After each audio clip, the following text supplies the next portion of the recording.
અહીં એ અને બી વચ્ચે 6 અવરોધ જોડેલા છે, 1 2 3 4 5 ને 6. જોયામાં લાગે 6 એ 6 અવરોધ શ્રેણીમાં છે, પરંતુ આ વાહક તાર, આ બીજો, આ ત્રીજો અને ચોથો વાહક તાર જોડેલા હોવાથી હકીકતે શ્રેણી નથી, પરંતુ સંયુક્ત જોડાણ છે. આપણે એ અને બી વચ્ચે સમતુલ્ય અવરોધ શોધવો છે. અહીં આપણે સમાન વિદ્યુત સ્થિતિમાન સિદ્ધાંતનો ઉપયોગ કરીશું. તો બિંદુના નામ આપી દઈએ સી, ડી, ઈ, એફ અને જી. એ અને ડી વચ્ચે વાહક તાર છે, તેથી તેના વિદ્યુત સ્થિતિમાન સમાન. સી, ઈ અને જી વાહક તાર સાથે જોડાયેલા છે, તેથી તેના સ્થિતિમાન પણ સમાન.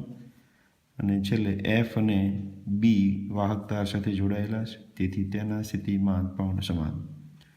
તો આપણે અહીંયા લઈએ એ અને ડી,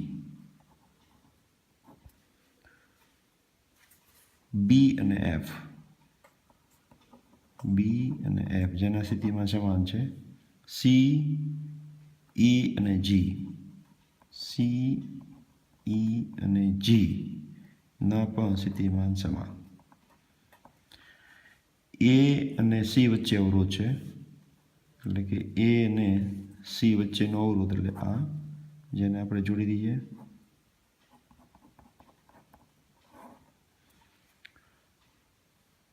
સી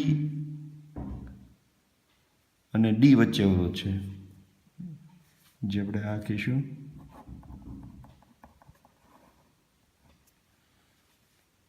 ડી અને ઈ વચ્ચે, ડી અને ઈ વચ્ચે એટલે ત્રીજો અવરોધ થયો, જે આ છે. ઈ અને એફ વચ્ચે, એટલે ઈ અને એફ વચ્ચે, એટલે કે આ અવરોધ થયો.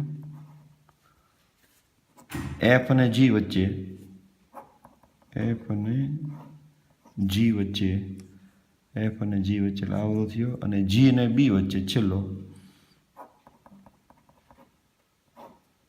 આ અવરોધ થયો. તો આવી રીતે ખરેખર આ કનેક્શન આ રીતે જોડાયેલું છે.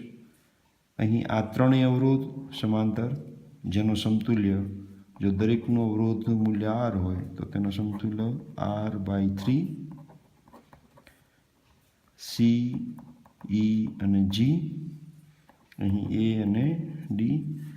સી, આ ત્રણ અવરોધ પણ સમાન મૂલ્યના છે, ત્રણેય સમાંતર જોડાયેલા છે, તો તેનું સમતુલ્ય પણ R/3. હવે આપણે જોઈએ છીએ એ અને બી વચ્ચેનો સમતુલ્ય અવરોધ, તો આ બંને અવરોધ R/3 શ્રેણીમાં કહેવાય.